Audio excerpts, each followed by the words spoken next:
Hello, beautiful viewers. Dom Thought throughout the cosmos. Prepare to indulge in experiencing sheer bliss, because today another riveting, captivating, stellar unboxing video is about to be brought to fruition. What item will I be unboxing? What item will I be opening? Without further delay, without further procrastination, allow me to elicit the box. What item is encompassed inside this bulky, hefty, tangible box? Let's find out. I'm going to demystify the answer to that inquiry right here, right now. So bear with me. It will only take me billions of picoseconds to extract the item from the box. Unboxing is about to commence. Here we go. Both flaps of the box have been opened. Now I can extract the item from the box. Can you see it better now? There we go. We have a helmet for an attack troll. We have paper in conjunction with popcorn wrapping.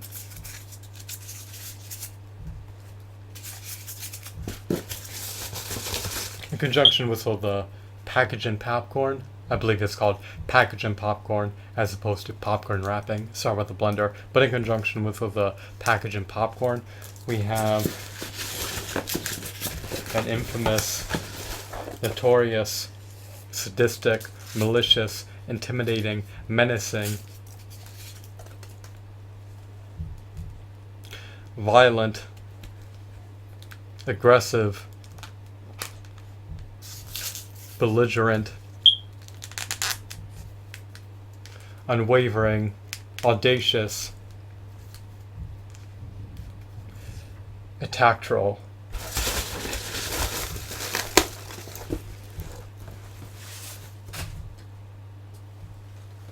The box can be relegated to the floor.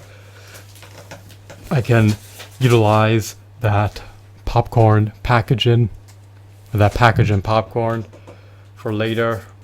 I'll likely discard it.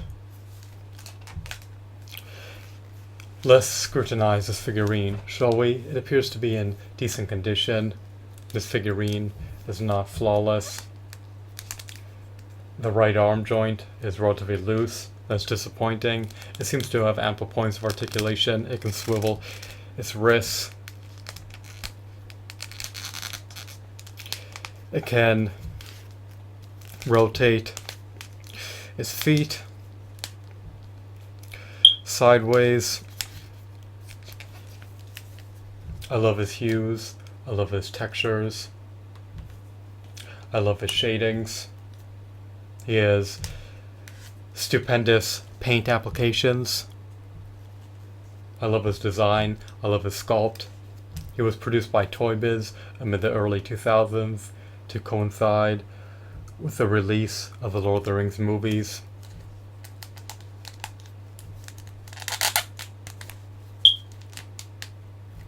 Toy Biz capitalized upon the growing popularity of the Lord of the Rings series in the early 2000s by releasing this figurine in conjunction with a myriad of other Lord of the Rings figures.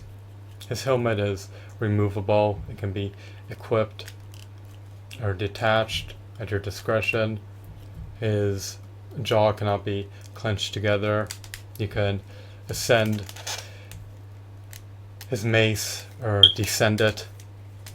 He lacks any button in the back, so he does not have any hack and slash action. You have to manually move his arms if you choose to. His breastplate cannot be removed.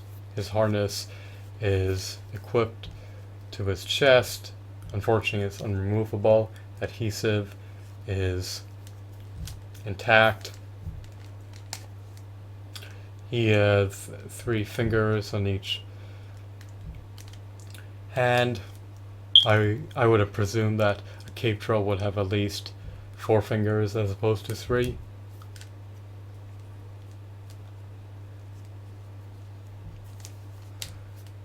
I love the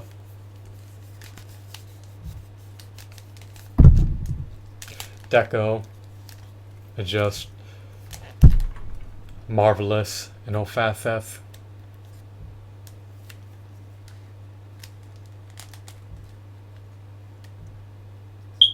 I love the seam lines.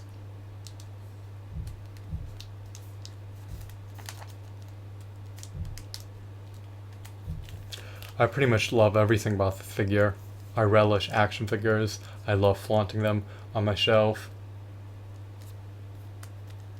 He's not marred with any major scratches. His scratches may be minuscule if they're present.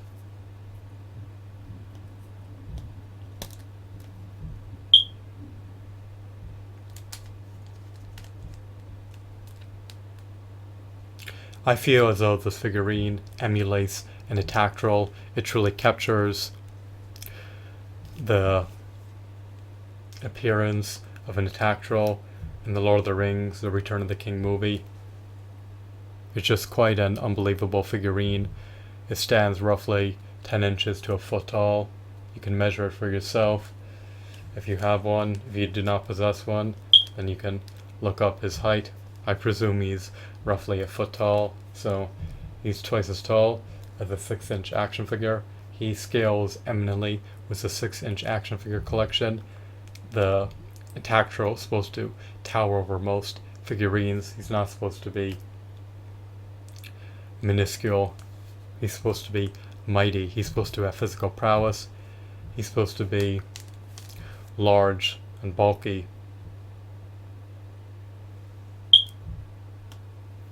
He's not supposed to be dainty or feeble or petite or petty or timid. I just love this figurine in all aspects. I procured this figurine via eBay. He did not succumb to becoming severed amid the transportation process. He lacks peg holes in the bottom of his feet.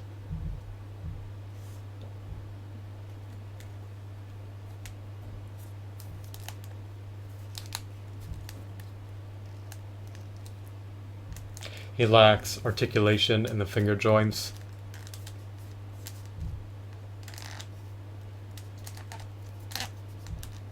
He lacks an elbow joint. He lacks a knee joint. He could have utilized more articulation. He lacks a diaphragm joint. So he's not flawless by any means. But despite his limitations, he still has merit. They could refine him. However, that's not possible anymore since Toy Biz is now defunct. They filed for bankruptcy. It's unfortunate that we'll never see this action figure resurface anytime in the pending future, unless another company decides to reproduce Lord of the Rings action figures.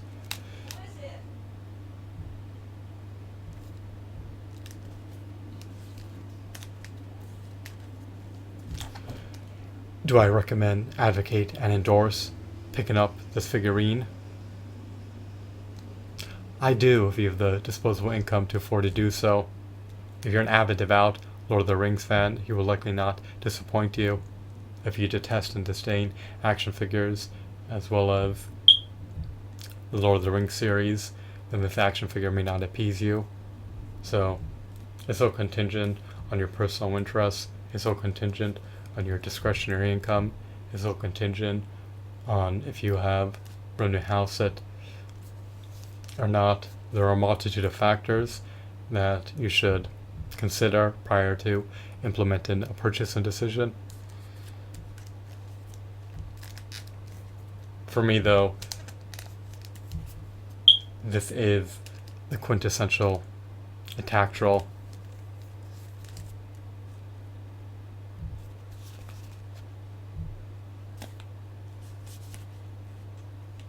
It's too bad that this action figure cannot growl. I would have preferred if he had voice commands, but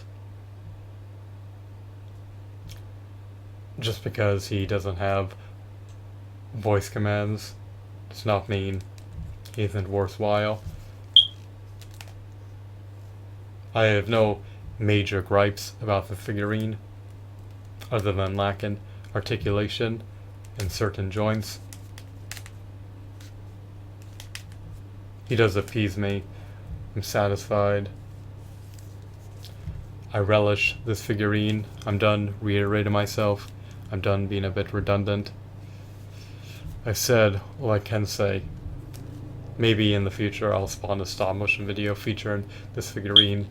Let me know if you would like to see that. I'll consider doing that if enough people demand it. Those are time consuming. I just cannot get over this figurine.